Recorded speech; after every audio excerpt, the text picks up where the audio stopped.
Quand on m'a contacté pour venir vous parler aujourd'hui, je me suis dit il faut que tu trouves quelque chose de super intéressant, d'extraordinaire, d'inspirant à raconter.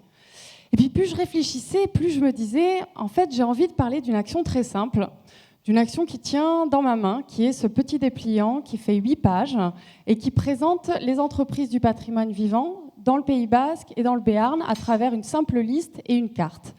Pourquoi j'avais envie de vous parler de cette action ? C'est parce que c'est une action qui me tient à cœur, parce qu'elle est collective. Et c'est ce collectif qui nous a permis, depuis 3 ans, de développer réellement le tourisme de savoir-faire sur nos territoires. Donc l'année dernière, grâce à ces 8 petites pages, on a touché plus de 20 000 personnes et on a pu parler de nos savoir-faire sur plus de 200 km, ce qui est pas mal.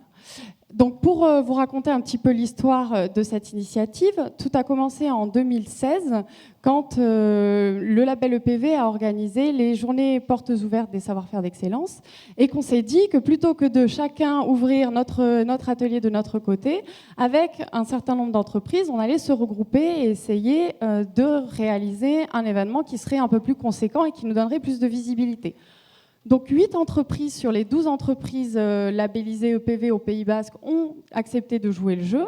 Et de là, on s'est dit, bon, maintenant, qu'est-ce qu'on peut faire pour toucher un maximum de personnes et faire que les gens viennent dans nos ateliers ? Et donc c'est là qu'on a pensé à cette route des EPV, donc un simple dépliant de 4 pages qui permet d'avoir la liste des entreprises qui ouvrent leurs portes et de les localiser sur une carte. C'est très pratique puisque ça permettait aux touristes qui ne connaissent pas forcément la région de visualiser où étaient les ateliers et de pouvoir en faire un ou plusieurs sur le week-end. Et en fait, avec cette initiative, on a appris 3 choses. Enfin, ça nous a permis de vérifier 3 tendances assez importantes. La première, c'était l'intérêt que les visiteurs qui s'intéressent au métier d'art ont pour le tourisme de savoir-faire. En fait, quand on donnait ce petit dépliant dans nos ateliers, on se rendait compte que les gens étaient super intéressés et qu'ils avaient l'impression de pouvoir enfin sortir des sentiers battus et de pouvoir découvrir des choses authentiques. Donc ça, c'était le premier point. Le deuxième point, c'est un point de vue commercial, c'est que en fait, les visiteurs qui venaient dans notre atelier par le biais de ce flyer, ils venaient d'autres ateliers qui nous ressemblent. Donc, ils avaient un profil très proche de notre clientèle à nous. Et donc, ces gens-là, ils avaient tendance à plus acheter que les visiteurs qui venaient par d'autres biais. Donc, on a augmenté notre taux de transformation. Et le troisième point qu'on a plutôt découvert grâce à cette initiative, c'est qu'en fait, en parlant à travers le label EPV, on a pu avoir une communication qui n'était pas promotionnelle, mais qui était institutionnelle. Et ça nous a ouvert les portes de beaucoup de nouvelles opportunités, notamment avec la presse qui a beaucoup relayé cette initiative et avec tout le monde du tourisme.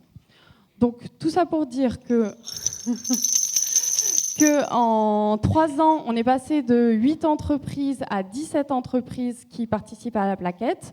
On couvre maintenant 2 territoires, donc les Pyrénées-Atlantiques et les Landes. On a 5 nouvelles entreprises qui vont nous rejoindre cette année.